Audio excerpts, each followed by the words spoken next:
Honestly, this blog is trash. The writing is poor quality, and the content is awful. It's like a 5th grader wrote 90% of these articles. There's a way to not be a total serious blog without writing like you're 10 years old. Fat, drunk, and stupid is no way to go through life. Unless you're sitting in the 108. Then it's a way of life. Dude, who the fuck needs to read a blog about a guy flipping off a crowd? Go plug your shit somewhere else.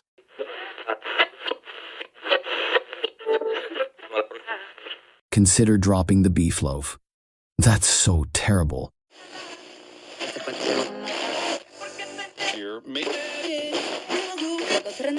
Humor is fine, but saying stuff like STFU and let beef tell ya is super cringeworthy.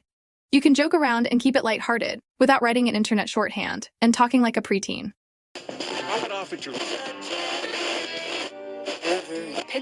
The only thing I'll say is I enjoy your content, but y'all are so full of yourselves it isn't funny. Good luck with the blog. Maybe one day you'll get 3 regular readers. Ultimately, they are a bit of elitists, or at least think they are. They're not as obnoxious as others, but can be annoying. 108ing, also known as being an ugly-ass alcoholic greaseball loser who's having a midlife crisis. They're morons.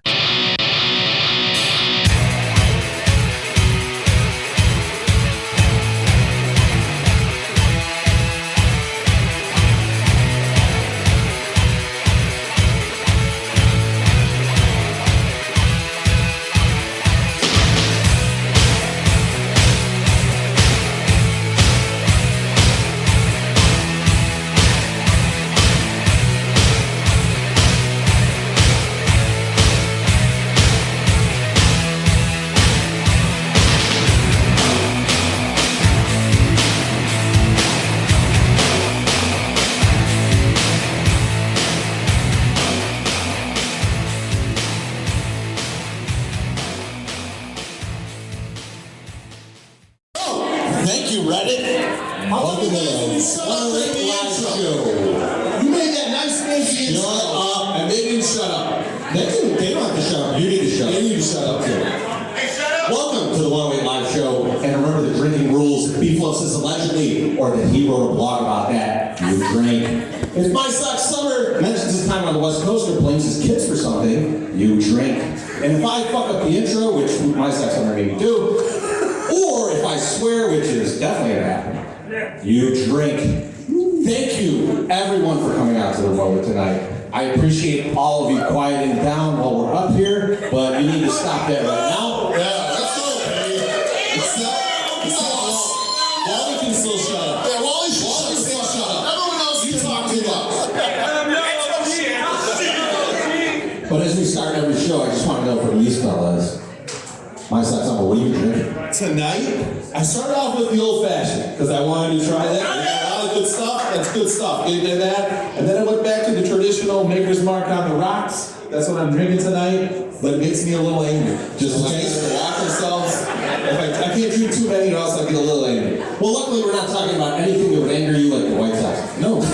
People, what are you drinking, my friend? Teresa, I'm really enjoying this Mexican lager. I mean, it is for our people, baby. I know that's going on right now.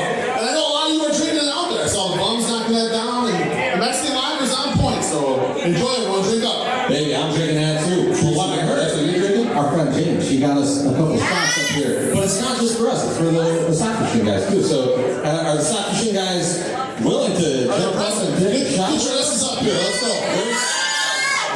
James, feel free to send a champion if you don't want to do it yourself. Give him that one. Oh, he's good. Don't go. He's good. He's good. I ignore you one time on the concourse. I've been yelling at Shane Reardon for 15 years for ignoring me on the concourse. Cheers, James. Cheers. Cheers. Cheers, fellas. Great stuff. We appreciate you. Thank you for having us with you tonight. Well, that's good. Is that straight from October? Man, it felt like it. That was not the original, right? I love that. I mean, if more of those show up, I wouldn't be upset.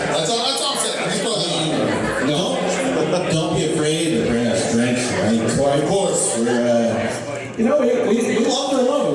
We grew up here. Me and Beef did. It's our neighborhood, man. My side, I don't know what country you grew up in. It's very far. I don't know if you know, but I used to live out west. Yeah. I road trip. But this is kind of special for me and Beef.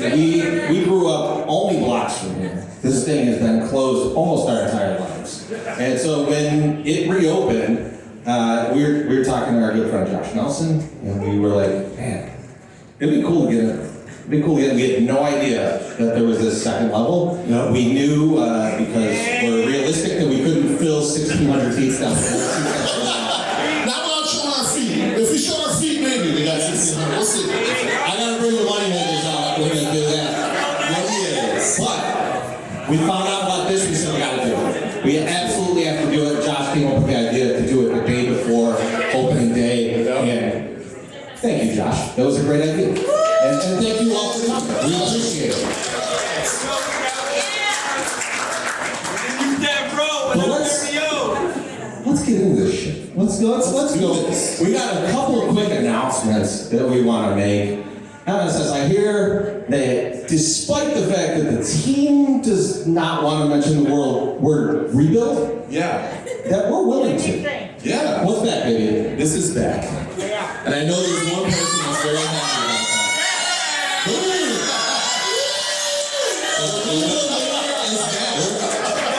We're still right around here.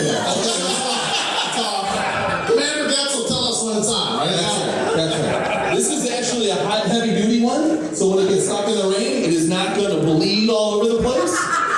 We have a fancy screw in both here. Yeah, it's good stuff. We lost the last one at one of these shows, so please don't steal this. Yeah. Looking at you, Dan Reyes. Former Twitter user Hayes actually stole. I'm 100% sure. The Sunday Silk will be back this year. Woo! Orland Dogs is back with us again. Yes. It's not a question show anymore. We're going back to our roots. We're going to do a weekend recap over the bingo cards. So we're going to have a bingo card of shit that can happen over the weekend. You know, like Wally falls out of the seat. Barry David on a seat early. That kind of thing. Will be yelling at a security guard. All things that are possible, but all things that will lead to us drinking just a couple. Yeah. All right. Now that that's out of the way, I want to get into some actual White Sox talk. Important White Sox talk. Very important. My friends, we need to do a vibe check. We need to do a vibe check against White Sox, and I'm going to ask you guys a couple questions. We're going to go through a couple different vibes, and you guys tell me the player that can be associated to that vibe. And the first one is absolutely flavorless vibes. Give me the vanilla vibes. The vanilla vibes. MSS, baby. Listen, guys. Who's the most vanilla motherfucker on this team? And he is the person that closed out the spring training with the picture of him on the back of a golf cart because he can't even walk. And he's just like, see you dudes. And that's Andrew motherfucking Vaughn. He's the most vanilla person I've ever met.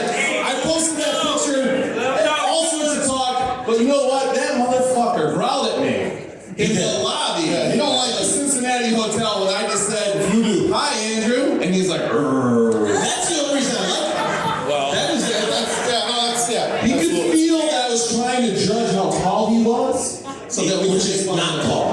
No, he's not tall. Not 6'2". Beef. Who's got flavorless bodies? All right, so I mean, he took the most obvious answer. I have a less obvious answer, and I think after I explain it, you guys will agree with me. The White Sox did a promotional event, a charity event, if you will, at the Valentine Boys Club on 34th and Emerald, right here in Bridgeport. So you Bridgeport people, you know where that's at. They took a picture of the team, and you didn't know who the fuck any of these people were, except Andrew Benintendi was in the picture. So he's the most flavorless guy because you put him out of a fucking lineup of that. I looked at that picture, and then someone said, oh, dude, Andrew Benintendi's in that picture. And I said, I don't know which one. I don't know which one is him. He's the short guy, I guess. The good-looking motherfucker on the end. Yes. So when you do what we do and follow the Sox very closely, pick up someone. There'll be guys like Chris Flex who get picked up by the team, and I feel compelled to write about them. God, let me look into some Chris Flexing, and you get incredible quotes like, I was really able to turn it on and figure some stuff out and work on the mental side and be confident.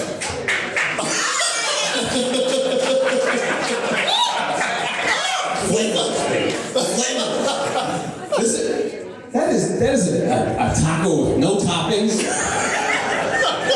It's just a flour tortilla. It's just all you got. Damn. All right. Well, just no shredded cheese. That's it. That's all you got. All right. And not good shredded cheese. No. It's not pepper jack. It's very easy to bust. White people call me out. Very easy to make fun of the team right now. Very easy to make fun of the team. Very easy. The flavorless vibes. I mean, we could have picked 15, 20 people. But we could have made them. I think when you're thinking about the team and what you're looking at out of a team, maybe you want one guy with some tough guy vibes. Who's the tough guy vibes on this beef? Start us off, tough guy vibes. All right. So when I did a blog last year, I was looking around and I'm like, we got Jose Ruiz. We got guys I wouldn't want to fight, you know. And there's not many of those guys left. So I really thought that new addition Paul DeYoung might have the tough guy vibes because we went and did the mid show with our guy White Sox. Dave was sitting right up front, sitting on Pete Hands. And our good friend Chuck Naso told us, he said he played in some fall league with Paul DeYoung, and he's like, Paul DeYoung's not a big guy, but he's smashing homers. He goes, this guy's juice out of his fucking mind. He goes, he's hitting the ball as far as Pete Alonso. So any guy willing to jack his own ass with steroids, tough guy to me. That's my tough guy. He's got Gonzaga tough guy. I dig it. Got it. White Sox summer, we got it. So, who's the only guy, maybe in White Sox spring training history, to get released on a Friday and re-sign on a Monday? It's Kevin Pillar. So he was like, you know what? I'm better than all you hoes. I'm out. I'm keeping rocks. I'm on. And then he's like, whoops, sorry guys, I'm coming right back because no one else wants me. So he had those tough guy vibes, but then walked right back. He ran with Simpson that shit. He was out and he came right back. He did not know how to read the room appropriately, but then he reconfirmed. He got back. He got back in there. I can't believe you guys left me the most obvious. How do you leave me the most obvious tough guy vibes? We got a guy who's 5'6" on the team and never misses an arm day. This Dominic Fletcher, when you read his Fangraphs page, it just says not so good, but gigantic arms. That's his Fangraphs. I think he's got the biggest tough guy. He's got the Napoleon complex plus the arms. There's no tough guy vibes. Tough guy, man. We'll get to it. Don't worry. We got a lot on Naked Lovers. All right, there's pages and pages. Well, not too much. I don't want to talk about that. Oh my God, I wrote a poem about it. I can't wait. Speaking of writing a poem, the next one I got is who's got the nerd vibes out of the team? My Sox summer nerd vibes. You know what? You got like a little bit of an ogre look to you, so I think you can give me the nerd. Probably ogre right now. Oh, that's a short hair. See, I was thinking Shrek for my guy Dave, but no, it's ogre. Yeah. Nerd. Who's the goofiest motherfucker on this team? I mean, he's always saying hi to his mom. He's falling into the interwebs. He's in the nets. He's probably gonna get hurt doing something fucking stupid in the next 2 weeks. Eloy's the biggest fucking nerd on this team. By far and away. You don't hear about. I don't want to hear that. You don't hear him going to Hooters in Maryville, Indiana. I don't hear him having babies, mamas. He's not having drama on Instagram. I don't want to hear about 74 home run. Fuck yeah, being a nerd. All right. Who's your nerd? I mean, before I go, who out there? What do you think? Who's got the nerd vibes on this team? Go ahead. Yell them up here at us. Who's out? Yell.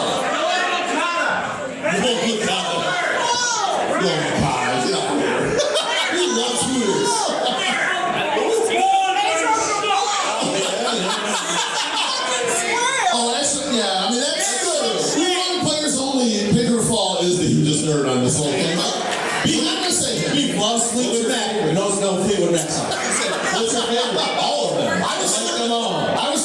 making fun of him.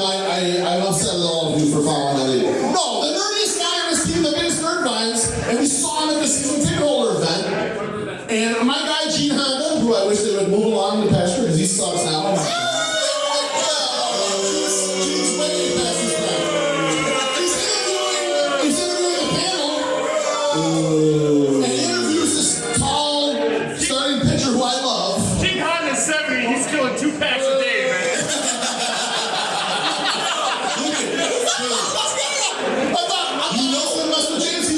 You know it's real when James speaking is yelling at your ass. It's for real. Okay, all right, we'll talk about Gene Honda later. But the guy who I'm going to pick at the season ticket holder event, he didn't know anything that was going on about the White Sox. When they asked him questions about this coach or that guy, he's like, I haven't met anyone yet. And he's a big, gigantic, tall guard who I hope pitches well, and that's Mike Soroka. Oh my God, that's a very accurate call. Like that interview was painful. If you guys think it's painful listening to us right now, you can only imagine what it was like listening to Mike Soroka know nothing about Chicago. Like, oh, being asked about it. Like, don't pop that. And it was wild shit. Like, hey, do you like deep dish pizza? He's like, I don't know what that is. No, he's like, you all frozen pizza, right? Yeah, you just swallowed it. You put it right in your mouth. I got. Hello, David. I think Garrett Crochet was like an aeronautical engineer in Tennessee. I'm a little afraid of Dave mentioned Garrett Crochet. I'm a little afraid of Garrett Crochet because serial killer vibes. Yeah. Serial killer vibes. Yeah. Me and my wife Martina was right here. We went to the Tim Anderson sneaker ball, and Garrett Crochet showed up at that, and he looked like a fucking character out of The Hills Have Eyes. I'm not going to talk any shit about that guy. I'm very nervous about what's going to do. But dirt vibes, I will say Paul DeYoung. And here's what I say. Because after Adam Wainwright accused him of being a flat earther. Not true. He overcompensated by having his agent put out a statement that his grandmother was a scientist. I don't know how that disqualifies him, but it was the weirdest statement ever put out by an agent. Like, he didn't say it. Like, he was like, I called his agent, he's like, yo, I need you to talk about how my grandmother's a scientist. So people don't think Adam Wainwright, known bullshitter, was being serious. All right. One last one on the vibe check. Elite vibes. B, who's got the elite vibes? Oh. I mean, for me, I've been begging for this guy to make the roster. And I think it was James Friedman who broke that. He made the roster. And that's Brian Shaw. Because there's not a more mediocre guy doing any job ever. And he shows up every day with huge enthusiasm, can't wait to pitch. And if you need him, his arm hurts, he's out there. That's elite vibes for me, baby, 100%. I just heard a story tonight that makes me double down on Brian Shaw thinking he's elite. Is that one of our friends who's here tonight was like, I don't really like Brian Shaw. I was like, oh, the guy pitches, 150 games a year. That's pretty impressive. And he's like, you know what? No, the kids were out there asking for autographs from him. Shove them outside. I love him. No more. Forget those autographs, all right? The man has a big tattoo of his name on his back. Like, I love that. Right? He's got a never-ending transit. That's not it. How do I follow up never-ending trance thing? I don't know how I do that. Listen, in this or in a pornography? I mean, in real life? Yeah, I don't know. Okay. No, who's the only guy out there, I took this seriously, who's selling tickets for this team still? Luis Robert Jr., the only elite motherfucker we have. He is actually elite. He's actually elite. He's the only reason Blue Eye Sox number for this choice. Who this man? I mean, I think we're right. I think I'm right. See, I was stupid. I went, who thinks they're elite? Oh, who thinks? Oh, I thought it was just elite. Who thinks they're probably worth the contract extension next year that they're not bots? But Yohan Makata, baby. Yeah, it's gotta be Yohan Makata. Like, there's no one that walks into a Maryville Hooters with the panache jumper that Yohan Makata does. So I have to say that Yohan Makata is really fun. Could you imagine him dancing to Disaster Personnel? Or cerveza Cristo? Oh, we got one more. Have you seen his music video? Oh, maybe. I've seen it. Oh. There's no sweat in the movies. He feels it though. He thinks he can dance.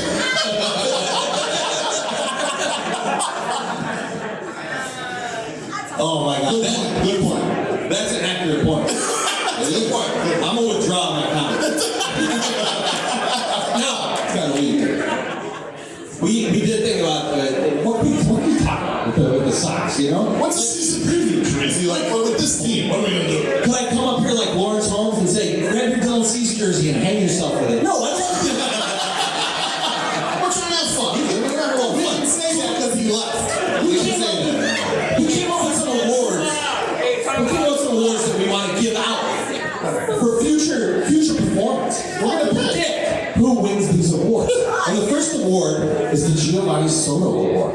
Now, if you're not familiar with Giovanni Soto, he played for the Sox. Believe it or not. He's going to say this is awesome. And he tended, in between pitches, to fondle himself more than most people would. So who on this year's White Sox team is going to have fun with themselves in between pitches enough that Beefloaf will notice my Sox over here starting? So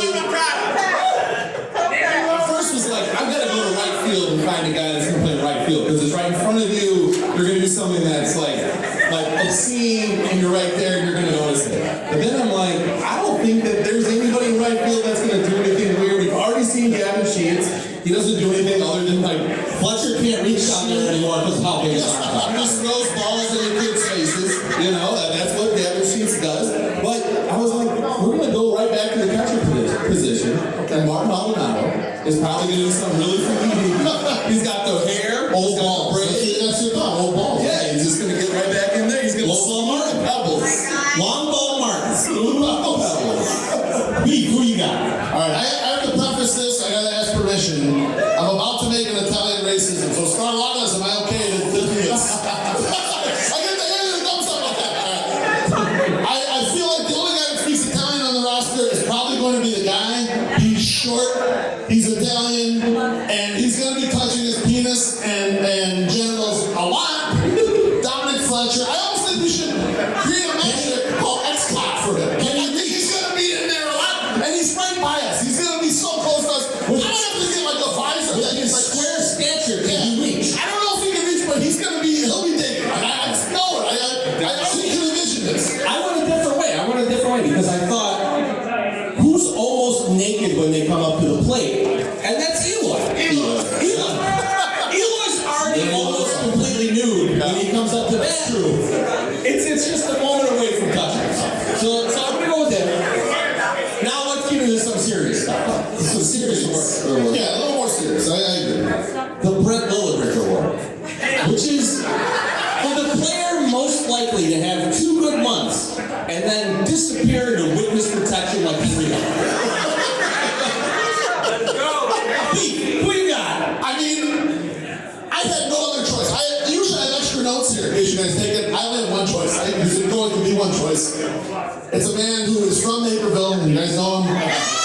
Nicky Lopez is this guy, and I envision by May he's hitting 400, and we're so thrilled, like, man, Nicky's our guy or whatever. He's hitting like a 1980s Manny Trio year, and then by September he's hitting 236, and Wally Money turns to me and goes, man, this guy's hitting under 250? Fuck. Like, that's the type of year Nicky's about to have for us. It's a little too believable. Yeah. MSS, 10-10 no goats. That was my guy too. Mostly because we've heard so much about him. Like, he's going to come out the gate just like a Kevin Youkilis. And he's just going to be like, you're like, how do we ever not live with this guy? And then we're going to be like, oh, that's why we can live without him. Like, come August. You know, this is just not what we do. I've got a different perspective on this because I figured it's going to be the same guy too. No, it's going to be someone who forces Pedro to look terrible. And that's not hard. It's going to be Kevin Pillar. Kevin Pillar's going to come out of the gates. They're going to be using him properly, only against left-handed pitchers. Right? And then we're going to get our poor guy James is going to be over there hearing for Pedro to when he asked, why was Kevin Pillar in the lineup against the righty? And he's going to say, he's the hot hand. He's the hot hand. We have to keep him in the lineup. And we're all going to die a little bit inside. But that's how it's going to. And then Pillar's going to hit 152 for the year. All right. No, bud. This one is personal. This is a personal. So this goes out to the Tyler Saladino, Daniel Falca curse. Who will befriend the 108ers and then have their career go to shambles because of it? If you've not followed along long enough, before the Daniel Falca days, Tyler Saladino, also number 18, reached out to us and was like, guys, I see you on Twitter, looks really fun. Let's do a mustache contest before the season starts. We did that mustache contest with him. He came out of the gates firing on all cylinders. It looked good. And then he was in Korea, gone. Southside stash. Quick flight. Daniel Falca went similar and then replaced Tyler Saladino in Korea. Yes. Correct. That's not a joke. That was an actual roster move. Your career arc is so similar. Number 18 is ridiculous. Who from this roster falls into that category? Myself, I'm going, well, I think I've already done it because I made a video, said he's going to bring all the fireworks to the South Side during the season, and I've tweeted at him 3 times a day. Paul DeYoung. I'm trying to get into Paul DeYoung, get him to come hang out with us, do some things. Inevitable. I'm not going to hang out with a flat earther. He's our age, though. He's our age. His grandma's a scientist. Grandma's a scientist, listen to the press release. Jeez Christ. Pete, when you finish drinking out of your nose, who do you have? You know, I thought about this long and hard because it's usually my such summer who like touches these people and makes them lose their entire career. And so it got me thinking, like, who's the guy who barely made this roster? Who's the guy who knows nothing about Chicago? Is just kind of happy to be here, happy to be playing in the majors. And I picked Braden Shoemaker, who made the roster by the skin of his teeth. He's gonna have a week where he goes like 8 for 18, 3 doubles, 2 home runs. My Sock Summer's gonna hand him the 108 shirt, and little does he know his career is fucking over. Beef, the Danny Mendick stands are rooting for what you said.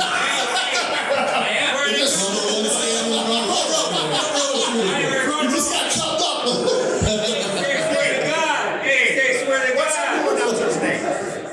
John Sheridan? There's your guy. Well, let's see. Look, that's the obvious call. Because here's the problem. Going back to slam ball, it's not a step down from the White Sox. But let me get back to this. And I'll say, my guy, who do you have? Is someone we've talked about already. It's Nicky Lopez. Nicky Lopez. Two strange things about Nicky Lopez. One, he's still active on Twitter as a professional baseball player. And 2, our follower account, the 108 follower account, and Nicky Lopez is within 50 of each other. It seems like a perfect synergy. Wow. For us to invite Nicky in, get some good content with Nicky, and then destroy his fucking career. Nicky Lopez, I can almost taste it. It might be the Mexican lager, but it might be something else. It might be his career going down the shit. Nicky Lopez, still sexy to get the Sunday soap with us. He is, but he's also Naperville tough, like our guy Wally Money. Well, that's true. They're both from the hood, Naperville. The straight up hood. Let's end this segment with some positivity. I love it. We're going to go with the Bobby Jackson the Kidney Stones Award, which goes to the unexpected bullpen pitcher that has a breakout, and we all fell in love with. And you know what? He doesn't destroy his career. He just has a nice year. That's right. I'm not saying. So you got. I'm gonna go with the guy that is like. I feel like most like us. Like he has humor that like is self. I'm not gonna fuck up the word. He's dry. When he makes fun of himself. I'm just saying it because it's being deprecated. Self-deprecating humor. He is the guy that comes out and says how awful he is, and he's just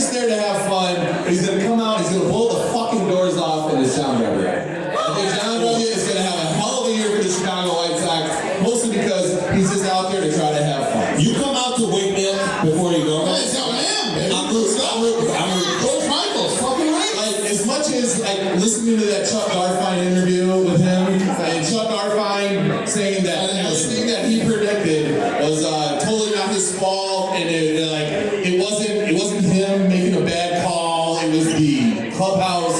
It was the team. That part of the interview I liked. I like John Bevier talking about how he comes in and brings a little humor to the team, and he's going to blow the doors. I love it. I love John Bevier. I do like that guy. I hope he's great for the team. Beef, we got it. Tracy, I think we need a guy who, like, you remember in the stands, it was like 2018, and this guy comes on the mound, and I bet you immediately he's going to hit the first batter. Thiago Vieira. We need a guy more like that, because a guy who might injure the next person he faces, but he's got stuff, and it could like come through and like, oh my God, this is magical. I already feel it. I love it. And that's Alex Spears. That's my guy. Like, he's gonna make the roster. He's gonna be in Charlotte or some southern town, going real hard and terrifying minor league hitters. But eventually, he's gonna be up here with us, and he's gonna show us some shit. Like, I can imagine a scenario where Josh Donaldson comes out of retirement, and it's like someone picks him up, and our guy Alex Spears breaks his forearm. You never root for someone to get injured except Josh Donaldson. I thought you were going Michael Copa. I'm going to say this, and I'm risking our guy Ian charging the stage and excitement. But I'm going David Garcia. Oh! I've been on with David Garcia training for a little bit now. I do feel like with this team, and with the way that they've put this roster together, they have no one in that bullpen that can go more than one inning. And they're going to lean on him quite a bit. I think he'll be good. I'll go as far as to say he won't fuck up. Don't agree, but I like the choice. A high bar. That's a high bar. That's a lie. All right, so that's it for the Boston Magnet. Appreciate y'all sticking with us for that. But we've got two last things. We're going to paint two pictures for you. The first, I think you'll all be excited for it. The first picture we're going to paint for you is Pedro getting fired mid-season.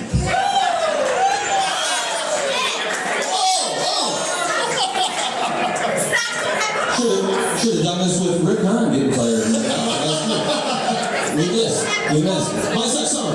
Paint that. I mean, I don't know if I'm the wrong way to start because I don't think that Pedro Cafal can do anything to get fired this season. I don't think it will happen. Absolutely right. The Sox will not fire this man. They are buying into the fast thing. They're allowing him to continue.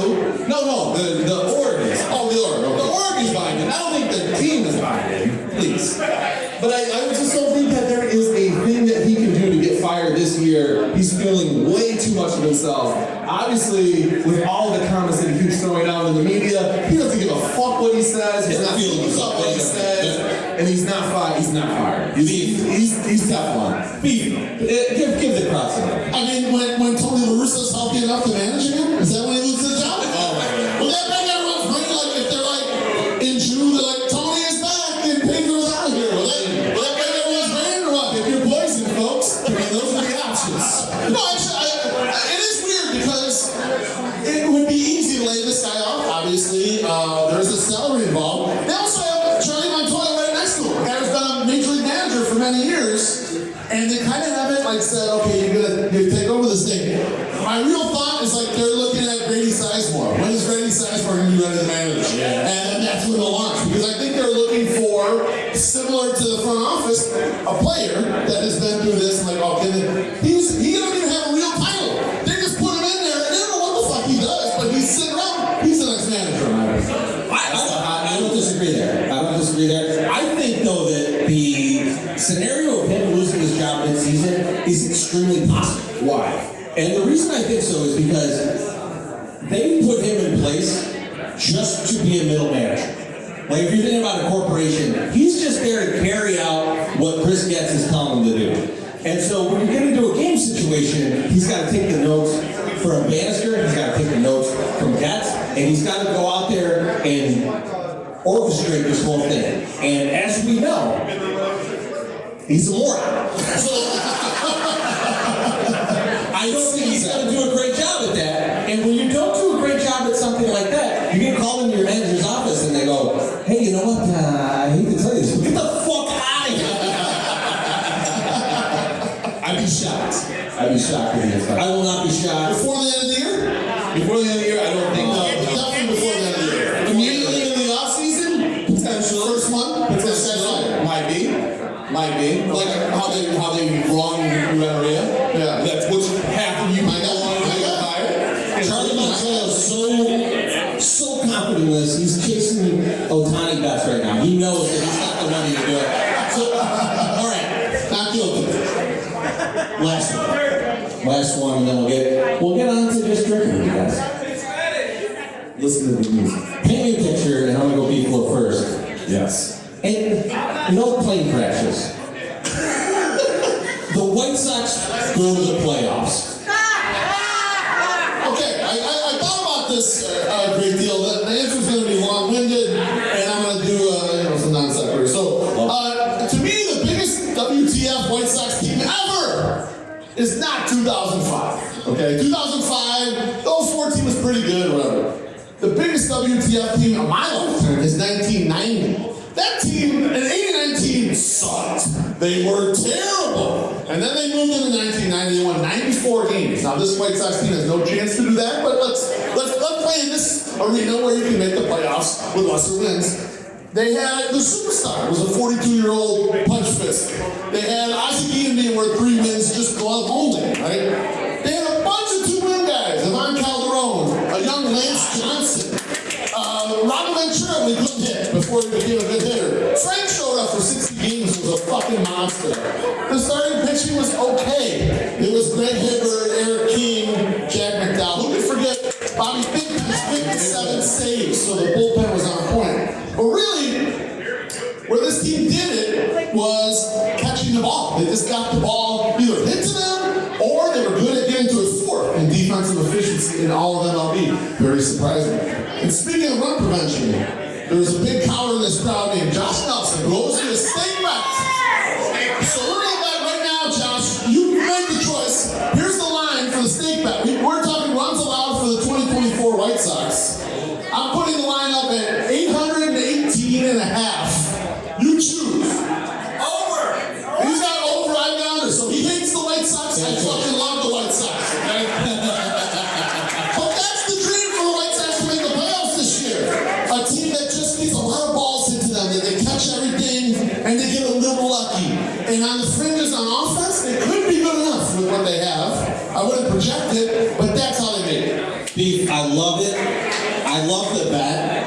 And I will say to everybody out here who are not familiar with the steak bets that go on between Beef and Josh Nelson, that you should probably, if you could find it, bet on gold gloves on Paul DeYoung and Nicky Lopez right now. That's the only way you're going to win. But I don't see you lose hot. So White Sox, what we got? So White Sox can make the playoffs. We're talking catastrophic injuries across the AL Central to every team but the White Sox. Okay? Byron Buxton spontaneously combusted, takes out 2 later. Aliens come down in Cleveland and take away their entire pitching staff. We don't know where the fuck they are. There's crop circles, and it's not Led Zeppelin. And we're like, what the fuck is happening?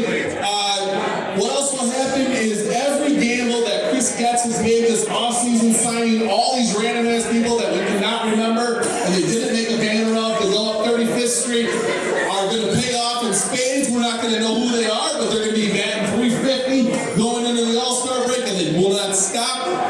Pigs are flying. It's insane. Everyone is happy. That's where the White Sox are going to make the playoffs. I love it. It's just going to be an upside-down, topsy-turvy world. That's what we'll be living in. Josh Nelson will be buying 6 for everybody. Fucking great. I do, Treasy. I love doing things like this. We don't think. I hope you guys don't think. No, Sox are going to make the playoffs. But this is the kind of thing that we do regularly in our blogs, in our podcast. is we try to do the exercise of thinking like, what would actually need to happen to do these types of things? And it gives you a little bit more perspective of like what it's going to look like to have a good team, what you need to fill in. The Sox need 3 of the 5 guys, which they haven't even really named yet, to be good starters. Yeah, I mean, like Garrett O'Shea needs to learn to pitch more than 3 innings. Very soon, like Eric Petty needs to come back from Korea. Wait, he's still there? Well, the same pitcher he was, which Chris Flexen failed to do. But Chris Flexen also needs to do it. Yep. So it's a very tough situation that the Sox are in to do something like this. But here's your shit. At the end of the day, the Sox might be bad this year. We might not have a great season in the park, but we're gonna have fun. We're gonna be here with you, and we appreciate you all coming out tonight. Yeah, thank you everyone. Thank you everyone. Thank you. Not you, absolutely everyone else. It is absolutely wild to us that we're able to do stuff like this, and we really